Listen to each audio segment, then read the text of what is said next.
चंद्रपूर जिल्ह्यात पीक विमा योजनेचे 73 कोटी रुपये अद्याप अप्राप्त असल्याचे सभागृहाच्या निदर्शनास आणले। हे अधिवेशन सुरू असेपर्यंत सर्व संसदीय आयुधांचा वापर करून आपण पाठपुरावा करू, मात्र धान उत्पादक शेतकऱ्यांना नुकसान भरपाई मिळेपर्यंत स्वस्थ बसणार नाही, असे आमदार सुधीर मुनगंटीवार म्हणाले।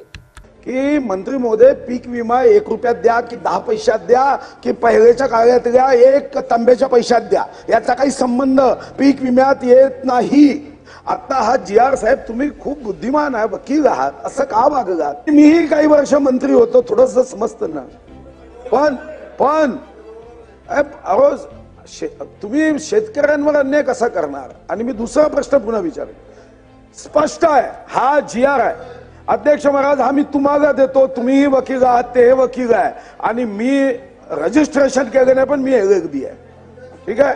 आता अध्यक्ष महाराज, या ठिकाणी शासन निर्णयासोबत परिशिष्टामध्ये दर्शविण्यात आलेल्या बाबी व्यतिरिक्त अन्य कोणत्याही बाबीवर विशेष मदत देण्याबाबत अत्यंत निकडीच्या प्रकरणात संबंधित प्रशासकीय विभागाने योग्य त्या समर्थनासह मंत्रिमंडळासमोर प्रस्ताव सादर करा। हे तिन्ही जी.आर. आहे अध्यक्ष महाराज। अध्यक्ष महाराज, पीक विम्यामध्ये हे बसणार नाही। मंत्री महोदय, आपण एक संवेदनशील अतिशय उत्तम मंत्री आहात, आपल्याकडून अशा उत्तराची अपेक्षा नाही।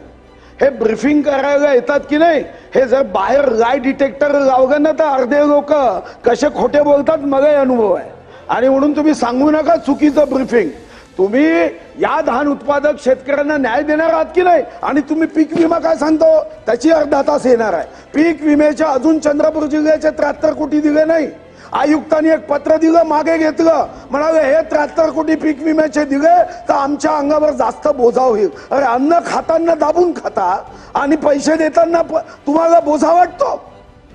आणि कालच मी वाटलं 2,90,000 कोटी पगार आणि निवृत्ती वेतन व्याजावर खर्च करतो, आणि यांना 20 कोटी देताना तुम्हाला दिवसाही चांदणे दिसतात का?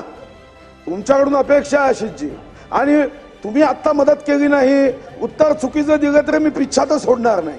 जेव्हा जेव्हा संधी भेटल तेव्हा अर्धा तास चर्चा आणेन, पुरवणी मागण्यावर तोच मुद्दा मांडेन, देऊन टाका पैसे, चुपचाप विषय संपवून टाका, सोडणार तर नाही।